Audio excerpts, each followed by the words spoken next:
Hey, it's Erin. I wanted to do a quick tutorial on one of my favorite exercises, the kettlebell swing.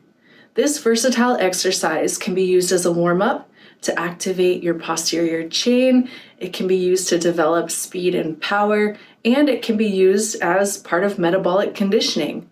It is an exercise that you can do pretty much anywhere, but it's also an exercise that's pretty easy to mess up.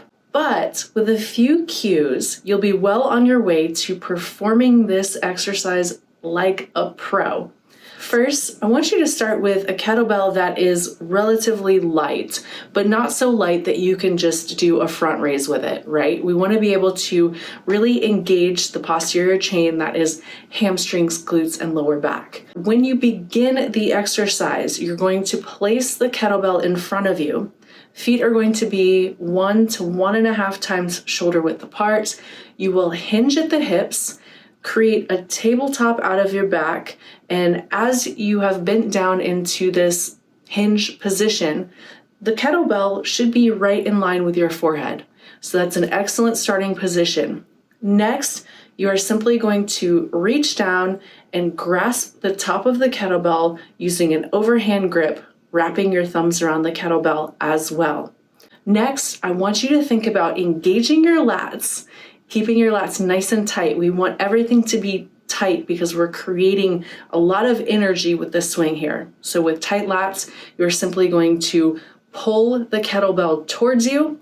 It is going to ride close to your hips, right in between your legs, and then you're going to use your hips to drive the kettlebell up into standing plank position, and your arms will be extended out in front of you. From that extended position, where you're in that standing plank position, you are simply going to use your upper body to guide the kettlebell back between your legs, and you are going to hinge and repeat. So you're just going to continue to swing for the desired number of reps.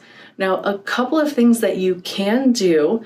One is my favorite thing. The second, you can try, not so much a fan of it, but you can take something like a medicine ball, a foam roller, or something that is right about this tall, even a dumbbell if you would like, and place it in between your feet. And what this is going to do is it's going to help serve as a guide. If you hit the object, so if you hit the foam roller, you know you are squatting down too much. We want a soft bend in the knee, but it's not a squat, it's a hinge. And if you squat, you're going to lose a lot of that power, and then you're going to have to rely on your front delts to pull the kettlebell to the position that you want.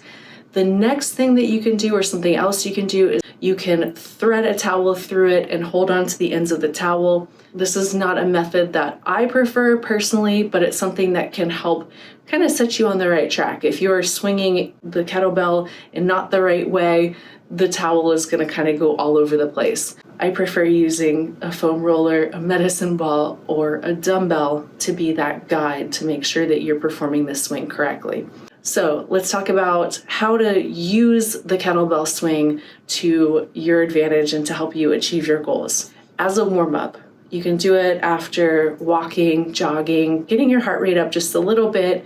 Grabbing a light kettlebell is a good way to activate the glutes. It's a good way to get your heart rate up further, and you're going to go light here. Now, if you want to work on speed and power, if you really want to hit the glutes and challenge yourself, once you become proficient, you're going to go heavy. So after a good warm-up, after 1 or 2 sets of light kettlebell swings, you're going to then move up to something heavier, something more challenging. And with this, you really want to think about keeping your weight evenly distributed and not letting the kettlebell get away from you. So that's why the hinge is so important. And for working on power and speed, we're typically going heavy, and we're doing reps of between 5 to 10. Very similar to plyometrics and other exercises where you're working on power.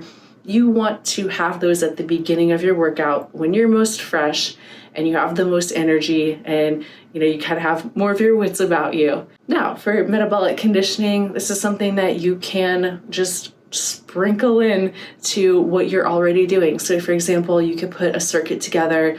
Maybe it's sled pushes, kettlebell swings, lunges, battle rope, rower.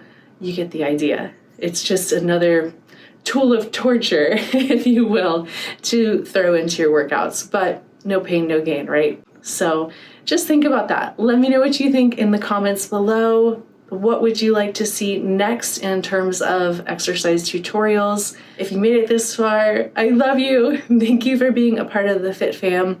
If you haven't subscribed yet, please consider subscribing and looking at the demographics. I know over 50% of the people who watch videos are not subscribed. So I think I can offer you quite a bit of value here, and the community itself is really supportive and just overall awesome. Yes, I'm talking to you. Thank you so much. Until next time, train smart and train hard, y'all.